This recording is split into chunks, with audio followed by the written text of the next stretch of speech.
What's up, everyone? Welcome into Beers with Mears. I'm your host, Hannah Mears, and I'm so excited that you're here with me today.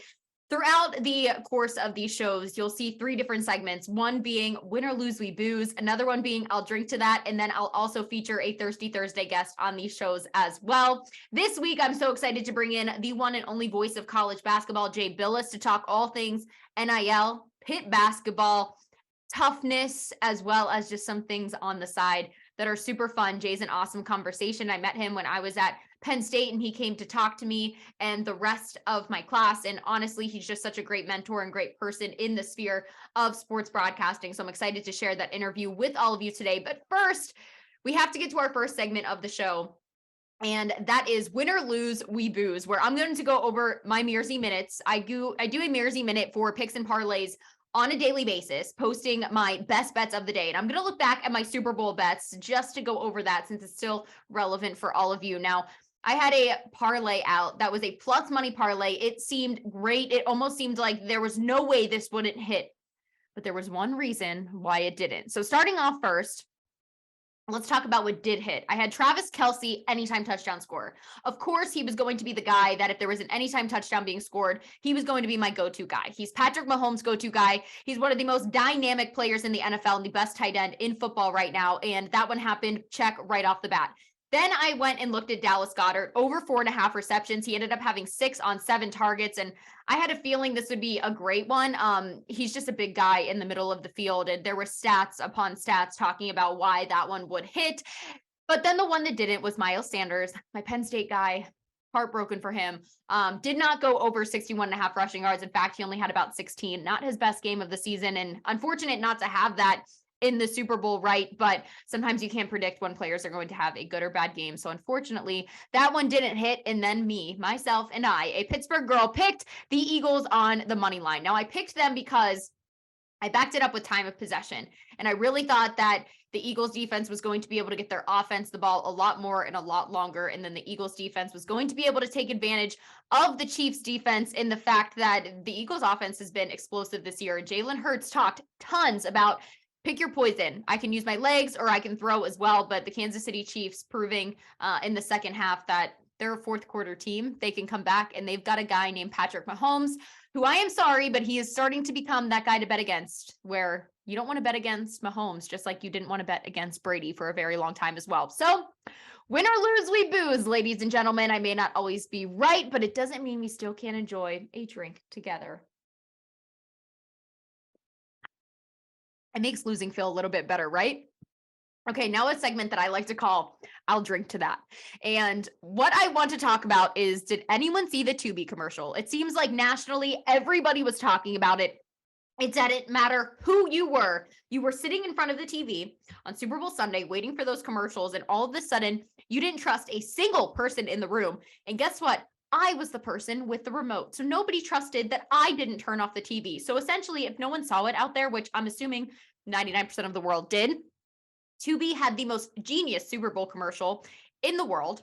They made it seem as though somebody was changing your smart TV to the app of Tubi in the middle of the Super Bowl. But really, it was just a commercial. All things considered, everyone calm down, not a big deal.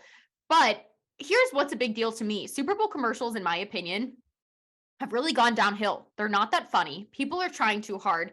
And I'm feeling like these bigger companies are starting to just have the money to be able to just put themselves out there and brand themselves. And now we're losing quality Super Bowl commercials. So I'll drink to the fact that Tubi had the most genius Super Bowl commercial probably in the last 10 years. But I'm also going to drink to the fact that I hope a lot of you are on the side with me where you want Super Bowl commercials to be a lot funnier. Up your game, Super Bowl commercials, because I think a lot of us are absolutely sick and tired of these commercials not being that good. And when the Super Bowl commercial that we're talking about is the Tubi commercial that had us all pointing at each other, like the Spider-Man meme that's been all over the internet. Yeah, I'm a fan of the commercial. I think it was good, but I think we could do better. We can do better Super Bowl commercials. We can be funnier, okay? So I'll drink to the Tubi commercial, but I don't know if I'd be drinking to the fact that I think Super Bowl commercials are funny anymore, because I really didn't see that many that I found enjoyable. Also, everyone, enjoy Mr. Jay Bilas, my Thirsty Thursday guest here to hang out, have a drink, and a great conversation. Appreciate all of you for tuning into Beers with Mears. Enjoy the conversation. Mr. Jay Bilas, welcome to Beers with Mears. I want you to know you're my first official guest on the launch of this podcast. That could be a Hindenburg type launch. You should have gone with somebody that was a bigger deal, but I'm honored. Hey, it can only go up from here, hopefully, right? Exactly. Or maybe I shouldn't have started with you because maybe it'll only go down from here. We'll find out. But it's a great trial run. The last time I spoke to you, actually, I was in college. I was young, and I was probably trying to figure out what I wanted to do when I grow up. So not much has changed. But it's great to have this first official conversation, I guess, since being in college. So it's great to see you and how much has changed. But one thing that's changed is I'm better at admitting that I really enjoy beer. And so I know you're a California guy, right? Yes. Originally. So I found a beer just for you for this that I'll be drinking for us today from a California brewing company. Now, what's interesting about it, it's Anderson Valley Brewing Company, and it is the world's first solar-powered brewery. Wow. Yes, and they're leading the world in sustainability, which is pretty cool. So you California people out there changing the world, right? They're brewing and renewing commitment to environment one beer at a time. And this summer solstice beer here with this bear deer is sort of their slogan. So I think it's a great logo on there. But it says it pairs well with sweet potato fries, barbecue chicken, s'mores, ginger beef kebabs, and brie. Are you a fan of any of those meals? Everything but brie. I'm not a cheese person, but yeah, I mean, and I like the one beer at a time thing. That's the way I do it, but I never stop at one. One beer at a time. Yeah, I don't either. I'm pretty bad at that. But I'm excited to try this today, especially because of the sustainability factor. Really cool what these breweries are doing to really stand out and everything. Pairs well with sweet potato fries. Wish I had some of those. But I'm going to start this podcast off as I try this beer for you with a very first question. Now, you told Reese Davis that on your very first question of your infamous interviews that you do was asking somebody, what's your favorite TV show as a kid? So in honor of that, I'm going to start this off by asking you what your favorite TV show was as a kid. It was probably Get Smart. Okay. I don't know if you remember that show. It was, Agent 86 and Agent 89 or 99. And it was very funny. And I think it was a Mel Brooks type thing. And it was really cool. Don Adams was the star, who also played Tennessee Tuxedo. It was a great show. I was a huge Rugrats kid and then like Rocket Power. Those are probably like my two personalities growing up. Yeah, my kids who are older than you watched a lot of Rocket Power. Is that weird now that oh man, I feel like I'm getting old. So how do you feel?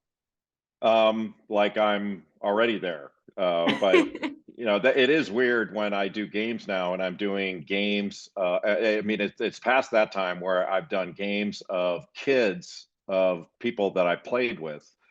And I did LeBron James's high school games. And then I did his son's high school game just this last December. And I told my bosses, if you assign me to LeBron's grandson's game, I'm not doing it. Like, hopefully I'll be dead by then. But I mean, this is not a good trend. Hey, I'll take over for you. I'll do the grandson, but I'll tribute it to you. Okay. Yeah, exactly. But Lebron and Bronny, that was actually one thing that I wanted to talk to you about. You've called games for both at the high school level.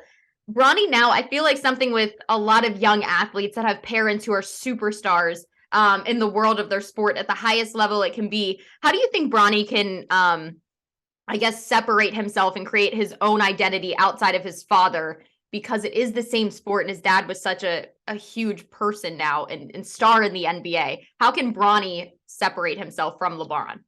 That's a great question. And I don't know that there's a way to necessarily separate. I mean, the one thing that's so beautiful about it is LeBron James is clearly a great dad. Yeah. And he does I think as good a job as can be done given the enormity of him and what comes with him of maintaining sort of the supporting his kids and then not being in the way of them. It's almost impossible, for him not to be a story while he's at their games. Mm-hmm. He was obviously a story at his son's game at Sierra Canyon when they played Christ the King in December, and we put it on television. but it's always going to be there, and I think there are more positives there than negatives. But Bronny is his own person. You can tell. I mean, he's a confident young man and really polite and really handles everything well. And he's a really good player. Mhm. The unfair thing for him is, the idea that he's compared to his father. I mean, we even did it with side by sides, and when we were doing it, Bronny would go in for a dunk, and then we'd show a side by side with his father doing it at the same age, and we're going, I mean, Bronny's so good. He's a McDonald's All-American, but how could you expect anyone to be as good as his dad? We're talking about one of the uh, five best players ever without argument, and then everybody can argue about is he the best ever and all that stuff in some barbershop somewhere, because who cares? But clearly he's one of the five best to ever play, and the expectation of Bronny trying to match that or compete with that is totally unfair to him, but because he's so good in his own right, and he's fun to watch. And I just I gotta marvel at people, couples like LeBron and his wife, having to navigate that. And I Mhm. think it's amazing they've raised, such great kids, given all the eyeballs on them. I mean, it's almost like they're the royal, there's a royal family type spotlight on them, and that is not easy. And they've done an amazing job. And his kids are being raised in front of the spotlight, not just in their sport, but all the time. Like kids can't, it's hard to be a kid when you're constantly in the spotlight because of who your father is. But you talked a lot about Bronny being a good player. And as someone who's just a sports fan myself, what is it about his play that's so magnetic to watch? Is he a great shooter? Is he a great all-around player? Does he get back and play defense a little bit better than his pops? Like, what's going on here? Well, he does all those things. I don't know that he does anything better than his dad, and Mhm. that's sort of my point about, the comparison to his dad is totally unfair. It's like taking Charlie Woods as a young golfer and saying, okay, Mhm. well, he's going to be as good as Ty. That's Right. absurd to say that. Now, if he is great, but projecting that is kind of silly to even do.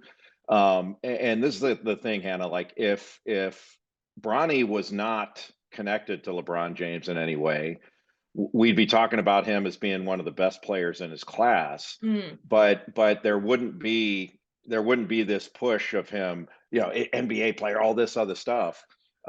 He'd be treated differently because he's really good, but he's not the same phenomenon that his dad was.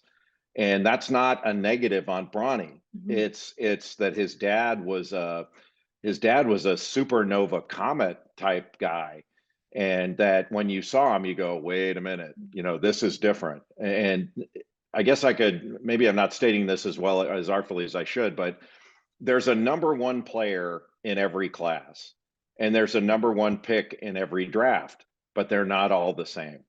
And they can't have all the same expectations. LeBron's expectations were beyond anything I'd ever seen in my time in the game, and Bronny's should not be the same. That is not fair to him.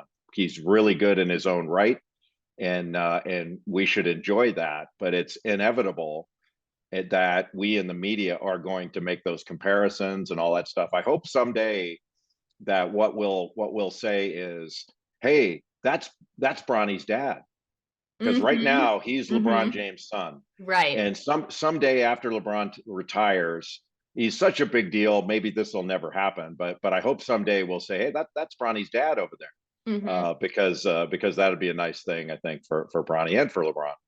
And I really hope that it does get to that point because I think there's nothing worse for a kid's mental health trying to like manage all of this. But I also think people need to realize, like in the media, hopefully one day we're not comparing, but at the same time, Bronny, hopefully he knows this was a privilege to be in the spotlight and having his dad of who he was. Like it's giving you an exposure and an experience that no one else really gets to, I guess, take advantage of. And something else that Bronny might be able to take advantage of is all of the NIL stuff that's going to be going on. And he's going to be a magnet, obviously, for companies and sponsors and people who want to make sure that he's getting a lot of money and coming to play for them. So I know the last time I talked to you, probably like 4 years ago, NIL was not a thing. And you've always been a face of it. You have worked within the NCAA walls. You have been a lawyer. So there's a lot of things that you're able to break down in your head.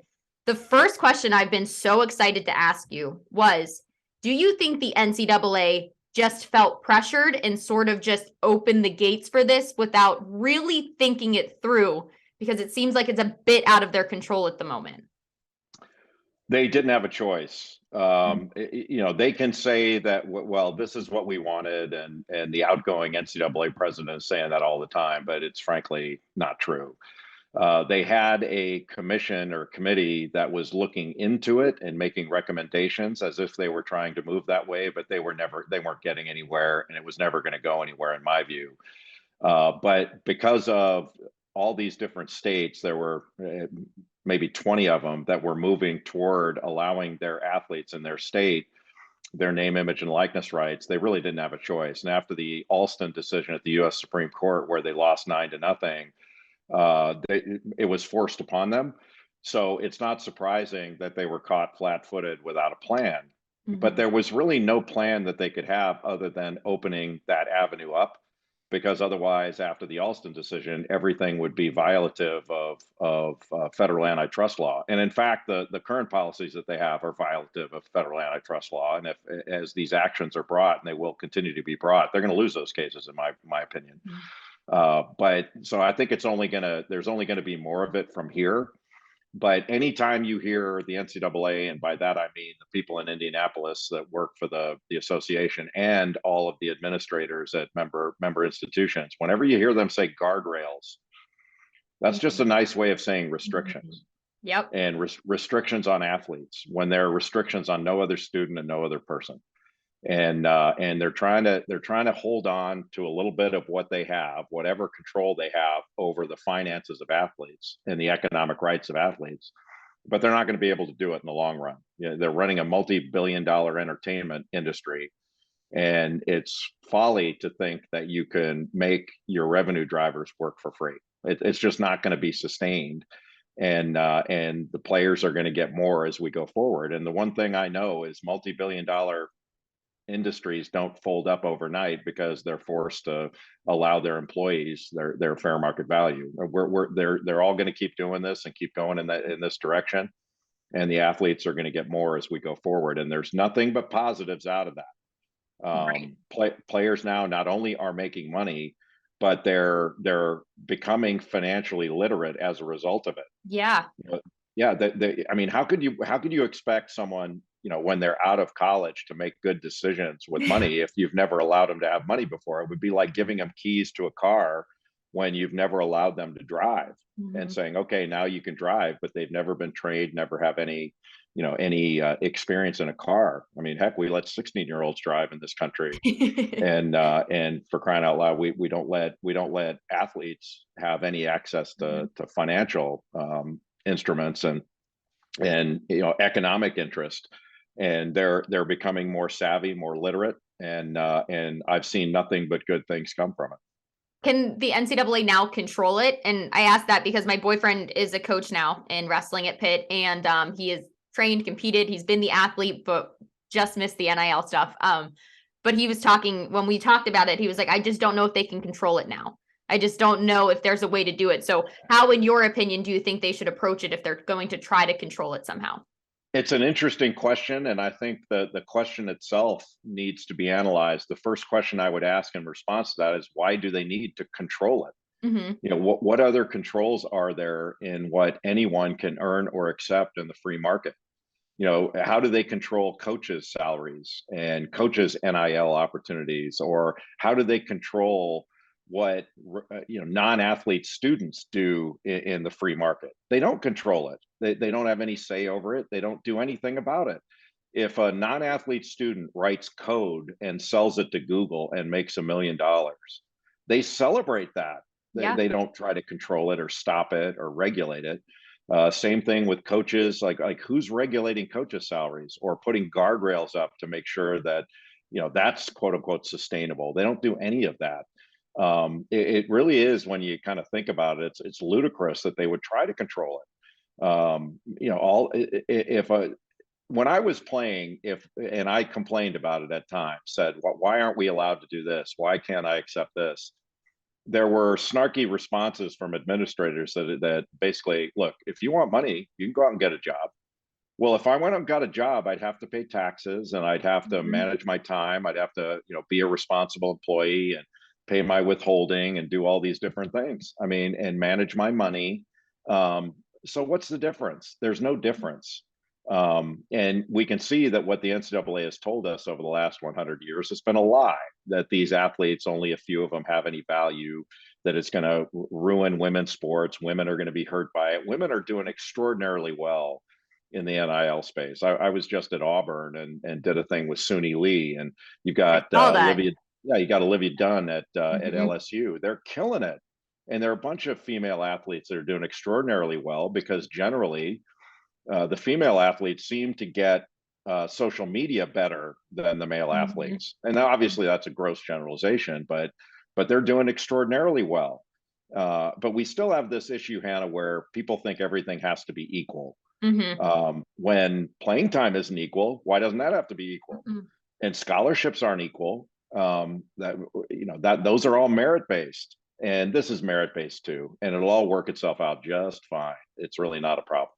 No, it's interesting you talked about Suni Lee because I was going to bring that up. I think the college competition level in general, think about this. Suni Lee would have had to choose essentially if NIL hadn't got passed, either go pro or go to college gymnastics like those before her had to. And a lot of them chose to go pro because that was going to be their only opportunity to benefit off of their athleticism. And gymnasts are like 14, 15 years old sometimes making that decision. Now, if somebody would have asked you to make that decision that'll change your life at the age of 15, like you probably wouldn't have been able to do that. It wouldn't have been smart. But now they don't have to. And I think my phone blows up with highlights of gymnasts every single week now because college gymnastics has gotten so much more competitive and interesting and fun because of the names like Jordan Childs and Suni Lee, who are now able to compete at the college level as well. So do you think that's been an advantage of of NIL is the smaller sports are now able to be more interesting and exciting because they're allowing those type of athletes to be there? Yes, that's absolutely a benefit. But the biggest benefit, Hannah, in my judgment, is if you believe in education, which all of these administrators claim that they do, Mm-hmm. and I do too. I believe in education. I think you do too. These athletes are now being able to make the choice of staying in school and pursuing their education while at the same time making money. And Suni Lee can pursue from Auburn her Olympic dream, Mm-hmm. things like that. That's a net positive for everything. So the schools have more years of service of the more talented athletes. The more talented athletes stay in school longer, and they're benefited by that relationship with this institution of higher learning, and they're gaining more education. Like where's the negative there? And that LSU Auburn gymnastics meet that I referenced last Friday night, that was a full house. I mean, it Yeah. was a huge event, Yeah. and national television, you name it, it had it was the whole shebang. And so that was of great benefit to Auburn, to LSU, to college gymnastics, and to the individuals involved. Where's the negative? I just don't see the negative. Mm-hmm. The only negative is the schools now are saying, wait a minute, that used to be our money.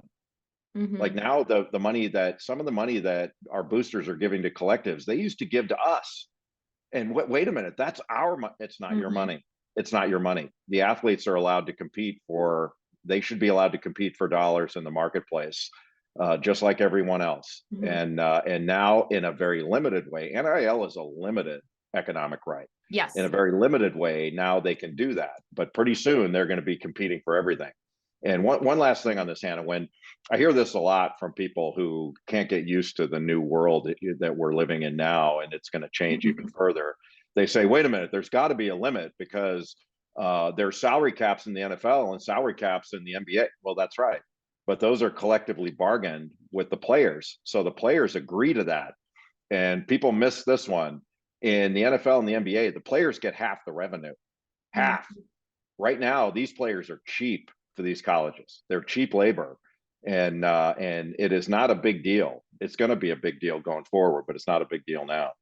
Absolutely. I mean, I think everything you're saying is completely valid, and I'm glad that we're having this conversation now at a time where there is financial abilities and the reasons athletes can now benefit from their career. But like you said, it is limited. I'm going to play devil's advocate just a little bit here with you. Just to throw this out here. You played basketball for one of the best coaches to ever coach the sport, if not the best, the most legendary, Coach K. Would you have left if there was financial opportunity for you to do so? Where is the loyalty and disloyalty for these athletes to universities in terms of leaving? Will they say, if I'm not getting playing time, I'm going to leave because I'm going to go make money here? Like, where do they draw the line? Is that a little blurred right now? Would you have left? What would have made you leave? I don't know. I back then, I probably wasn't good enough to entertain that unless I would go overseas and play, but for money. But if I were good enough, because we had players on our team that were good enough back then, there wasn't enough money to entice players out like there is now. Now there's generational wealth to be made on the true professional level in the NBA or the NFL, whatever. So leaving early is a more viable option. I don't look at it as a loyalty thing to the school. I felt like I was really loyal to my school and my team, and but where's the loyalty when they want to fire your coach who you committed to? Because I went to Duke not because of Duke. I went to Duke because of Coach K. Period. Right. That was the only reason I went there. And if had I gone somewhere else, it would have been for that coach. And that's not unusual in athletes' decisions on where they want to go to school. But by the same token, where's the loyalty of these administrators and coaches, whether they be head coaches or assistants, that change jobs all the time? And the players find out about it by a text after the deal's already done. Where's the loyalty there? It seems like we put every burden on the athlete, like this loyalty burden. And, they'll say, well, if athletes start getting paid, the lion's share is going to go to football and basketball players. And what about the Olympic sports? So the athletes have to take less to keep the Olympic sports going. That should be a school decision. Yeah. Not the like what coaches are taking less. When Nick Saban signs a new contract, nobody says, well, what about the Alabama wrestling program now? Like where's that money coming from? What people don't process is the revenues in college sports keep going up. So the pie gets bigger and salaries go up on the part of the administrators. But until recently, nothing has changed for the athlete. And the scholarship is a wonderful thing. People say, well, I'd trade places with you. You went to school for free. Right. Well, first of all, I didn't go to school for free. I worked for that scholarship. And it was less than I deserved, way less than I was worth. But they never say that to a regular student that gets a scholarship. More non-athletes are on scholarship than athletes. And so what is that non-athlete doing for that scholarship? And why aren't they restricted as a result? Why isn't anybody saying, hey, you're getting a free education, so you shouldn't be able to make any money? There's no amateurism standard for anybody else. And there shouldn't be for athletes. It's really, when you really get down and think about it, dig into it, these arguments have been ludicrous. They've been rationalizations for the NCAA's behavior for a long time. And they've never been valid. And I think that's being proven now as NIL is, everything is going just fine. And the games are being played on time. Everybody's getting their checks cut on time. It's really not a big deal. And I'm all for it too, because I'm a huge wrestling fan. I know if you followed anything that I've done in the past couple of years, I'm a huge advocate for the sport of wrestling. My boyfriend wrestles, my whole family wrestled. Like, it was a big thing to me. And I saw so many of these athletes start benefiting right away. But I also saw a lot of athletes transfer right away for a lot of money than I think a wrestling athlete ever expected to make at the college level, like hundreds of thousands of dollars being thrown their way all of a sudden. And that's hard to compete with for smaller universities that don't necessarily have that amount of funding. So my next question to you is, how do coaches go about maybe having to possibly change the recruiting scheme to say, hey, we might not have X amount of dollars, but here's why you should still come to our school? Well, they've already changed it. I mean, we've seen the transfer situation change recruiting. where there's less emphasis at certain schools on recruiting high school players and more emphasis on getting quality transfers because they're older and more, at times, more prepared, at least generally. So that has changed things. But one of the great things about the transfer portal, and there are problems with it because it's not, I think they could regulate it a little bit better as far as timing of decisions and when eligibility would start, things like that. But one of the great things is for a player coming out of high school that maybe was under recruited or hadn't quite developed yet. I just saw a couple of them at Auburn and also at Alabama. They're everywhere. So there's a young man named Mark Sears at Alabama who's playing on the number 3 team in the country. They'll rise up in the rankings today, actually. He went to Ohio U out of high school. He's from Muscle Shoals, Alabama, and always wanted to go to Alabama. But he wasn't considered good, quote unquote, good enough when he was coming out of high school. He went to Ohio U, killed it there, and then decided he wanted to transfer back home to a bigger stage. So wanted to go home, wanted a bigger stage, and he's killing it. And the truth is, outside of guys like me that are, in the weeds of college basketball, very few fans had ever heard of Mark Sears. And very few fans had ever heard of Janai Broom, even though he was one of the best big men in the country at Morehead State. He transfers to Auburn. Now everybody knows who he is.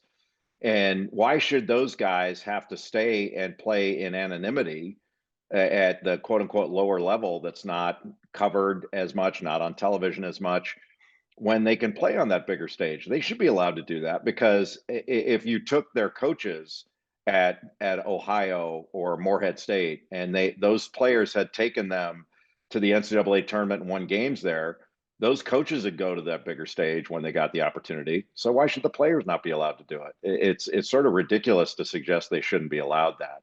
And then that's when we get into the phony loyalty thing. Like, what about the loyalty? You want guys to be loyal, then pay them, sign them to a contract.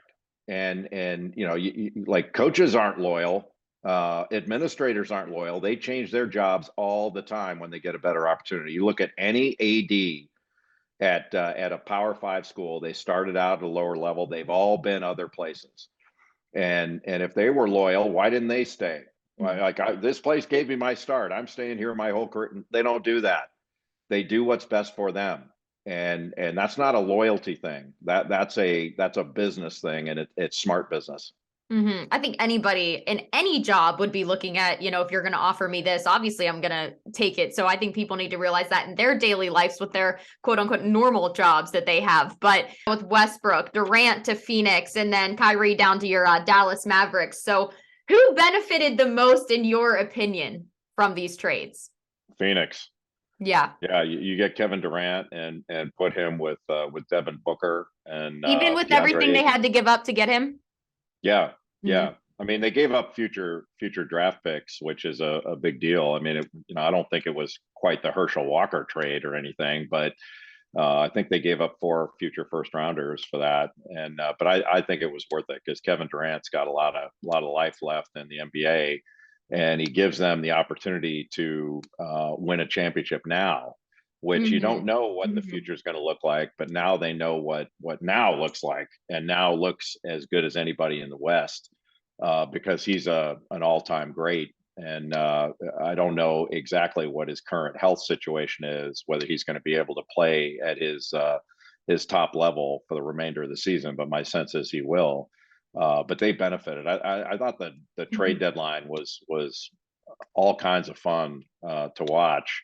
But Kyrie going to Dallas and being paired with Luka Doncic is going to make them even better. I mean, it was really fun, really cool. Why do you think it is that somewhere like the NBA, for instance, like in the NFL, I feel like you'd really never see this?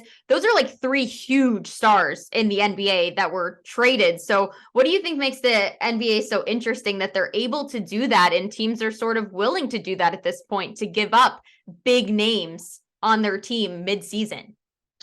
Honestly, I think most of it came from one odd situation, being in Brooklyn, that had Kyrie Irving not essentially forced his way out of there, because he said he wasn't gonna re-sign and requested a trade, whatever it was, whatever the nuances of it were. when Kyrie had to go, that meant that team was essentially done for this year.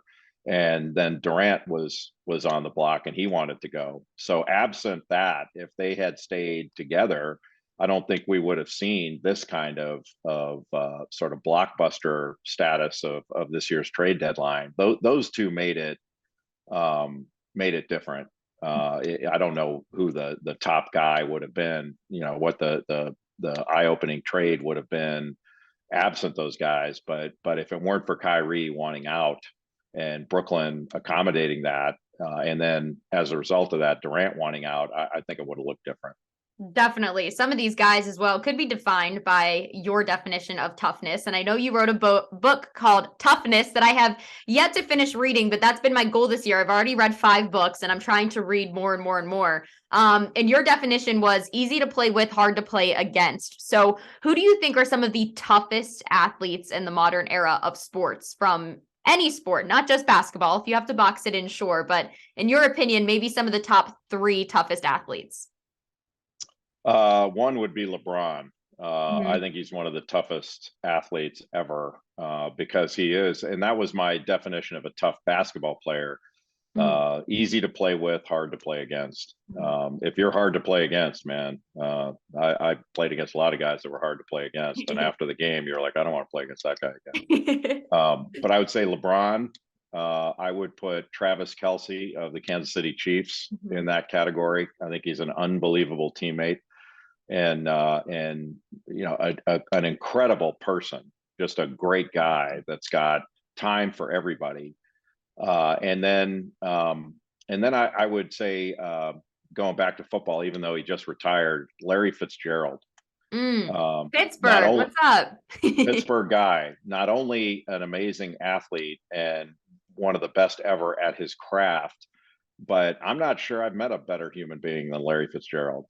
And when if you meet him off the field in any context, he's the nicest person and has time for everyone. And then on the field, when the referee blows the whistle and the first kick goes in the air, he's a stone cold killer.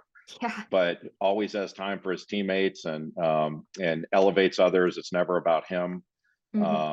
Just an extraordinary teammate. And that's sort of the thing about, you know, I think the best leaders and the best players are often the best teammates too. And Larry embodies that like few others I've been around. You mentioned Travis Kelce as well. The Super Bowl at the time of recording right now with us just happened last night. Did you expect the Chiefs to win, or were you on the side of the Eagles in this one going in? I've got a bunch of friends that are Eagles fans. Okay. And they're a different breed. So there's a lot of hurt in Philly today. But I you know, look, I picked the Chiefs to win, but I don't know football well enough to do that. But we all make picks and all that stuff, and I thought Kansas City would win. But I love the way that team, and especially the players, whether it's Mahomes or Kelce, you name it, the way they conduct themselves. You can tell they're good dudes. You know, they're not only great players, they're good dudes. And that makes you feel good about the whole thing.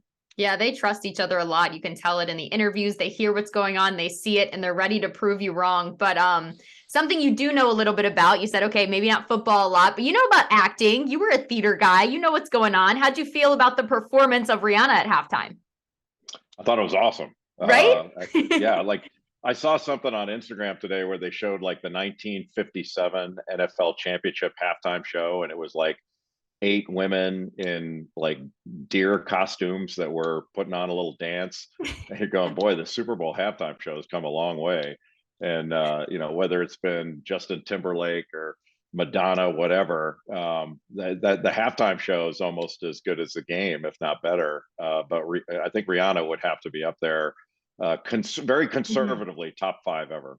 Well, and what I thought was amazing is a lot of times people try to do too much at the Super Bowl halftime. They just try to, you know, like the Weeknd's performance honestly wasn't one of my favorites. I think there was just too much going on.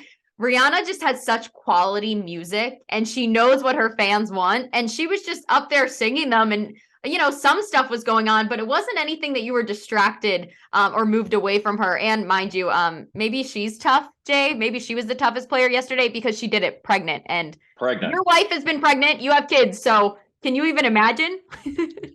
Well, I mean, I think it's been proven, whether us knuckle dragging Neanderthal men want to admit it or not, that women are tougher than men. And motherhood proves it. There's nothing tougher than a mother, and for Rihanna to do all that and do it pregnant is remarkable.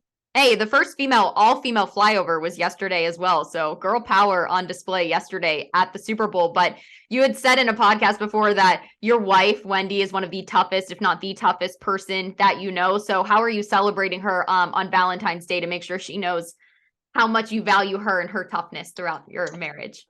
Well, we're not going to be together on Valentine's Day. We're doing it on Thursday, on the 16th. Okay. So I do have something planned. But I'm in a little bit of a tough spot. I did something a few years ago that I'm going to have a tough time topping. And if you try to top these things, I'm probably going to get into trouble. So I'm going to have to space out the huge deals just to give myself and Wendy a little bit of a break. But she is the toughest person. And when you hear tough, sometimes you think stern. Mm-hmm. And she is the nicest, sweetest person, but she's tough because her priorities are totally in order. She knows exactly what's important, and she's helped me determine what's important. As a result, she's educated me greatly over our 30 years of being married, but 40 years together. She's amazing. I kind of can't believe that she chose me. Hey, she's a tough woman by the sounds of it, but also made you smile the entire time you're talking about her. So she's doing a lot of things right. Awesome. Congratulations on 30 years of marriage as well. I feel like we don't see enough of that anymore. So I'm really glad to hear that from you. But something else that I want to ask you is on Valentine's Day, a lot of people watch rom-coms, or, The Bachelor is always on Mondays now. Being a guy that had, experience in theater, and we see some bad TV out there now. What's your guilty pleasure show? And then what's one show that you'd want to act in? That's a great question. My guilty pleasure shows are all British murder movies. And interesting. I love those. And the series like Broadchurch, The Guardian, things like that. I don't know what it is, but I love those things. And my wife and I, that's the only problem that we have is we want to watch things together, and we have great intentions, but we start something and I get hooked on it, and she's more of an adult than I am, so she can space it out, and then I'll get ahead of her. I get ahead of her, and she gets mad at me for getting ahead of her, or not mad at me, but annoyed that I get ahead. And then I'm like, hey, look, if you can't keep up, like, it's not my problem. I'm moving on here. So that we have a little bit of an issue there. That's the biggest marital issue that we have. But what would I want to act in? Probably one of those British murder things. I really would you be the bad guy, or would you be like the detective? Like, who would you be in there? I'd be the detective that turned out to be the bad guy. I like the bad guys. I would also, I mean, even though my wife doesn't care for it as much as I do, I like Yellowstone, and I don't know why. Because I'm not a horse person. My wife and my daughter are huge horse riders, and I'm not a Western guy, but I love that show, and I don't know why, but I really enjoy that. I'm really glad you like Yellowstone. It's one of my absolute favorites, but it also has some mystery in it, right? Like the entire time you're trying to figure out a little bit behind each character and then how things are going to turn out. Like there's always little plot twists. They've put together a phenomenal series. That's been really fun. Are you a Zach Bryan fan then? Yes. The artist? Yes. Okay. Speak my language. Bigger Eric Church guy, but fair. Yeah. So I've seen Zach Bryan in concert in a really small venue here in Pittsburgh, and then at Stage AE a bit bigger. And it was both times were the most incredible concerts, just pure straight country music. And a country gal like myself, I'm obsessed with it. So my question to you now, I want to start accumulating a a playlist, essentially, a Beers with Mears playlist of every guest that we're going to have on. And you have to pick 3 songs that you think are the best to drink to or have fun with. And I know you're a Jeezy guy as well, so we'll maybe it's in there, but 3 songs that you'd like to top the playlist, what would they be? Number 1 would be a Rolling Stones song. And I would either go with Gimme Shelter, which I think is the greatest rock song of all time, or Can't You Hear Me Knocking? Okay. Then I would probably go with a Jeezy song, My Hood. And then last, I would probably go with a Beatles song, because I grew up like just worshiping the Beatles. I don't know if you're very young, so I don't know if you listen to the Beatles, but I would probably go if we're drinking beer, I would probably go with something a little bit softer that could last longer. So something in the George Harrison realm of While My Guitar Gently Weeps. All right. Those are going to be the first 3 songs that make our playlist. I'm just letting you know. So you've started the trend here. And by the way, this beer is actually really good, Jay. There's no such thing as bad beer. It's like pizza. Are you a beer guy, or are you more of like you go out and get a cocktail? Well, both, but I'm a huge beer guy. Just kind of depends on the event. If I've got a jacket on, if I have coat and tie, I'm cocktail, and then less than coat and tie, I'm beer. And and I drink a lot of Mexican beers. Those are my favorites. Okay. And the one thing I don't do in the beer realm is, for some reason, I can't handle like the heavier Guinness type beers. Yeah. I'm more of a lighter beer guy. If I can't see through it, I'm probably not going to drink it. Well, this one you can't see through, but I'm like more of a lighter beer girl as well. I can do some IPAs, but more of like I like more of a pale ale type of thing. This is actually really good. There's almost like a bit of a caramel aftertaste, which is why I think they are saying it with like the sweeter types of foods, but it's really smooth. And I think if I was like judging this by like first taste, there's like a 9 on the first taste for sure. And then chuggability, I think I could chug this entire thing. I'm not going to lie, because it's so light and smooth. So I think that's how I'm going to judge my beers on here. You can help me decide that. But like taste and then chuggability, I think is important. Yeah, I think our age difference is showing. My chugging days are over. I don't chug anything. So if we were on college game day and we decided to chug a beer, you think I'd win the chug off is what you're saying? No, I think I could handle chugging one beer. But when I was in college, that was those were the shotgun days, and I can't handle the same kind of volume I could handle back then. And we went after it pretty hard back then. Hey, it goes away pretty fast. I'm 25, but I can't handle as much as I used to back in the college days as well, Jay. But we'll have to ceremoniously shotgun a beer together one day if I see you. So I'm in. I'm keeping that on the list. Jay, I had such a wonderful time talking to you today and just catching up with you. But the NIL stuff in your mind, you're a genius when it comes to all that. Love to hear it. So I appreciate you for being such a loyal friend and mentor all these years, and appreciate you for being my first honorary Thirsty Thursday guest on Beers with Mears. Well, you are very kind, Hannah, and good luck with the aging process. I mean, it's amazing how you've let yourself go in the last 3 years. Downhill.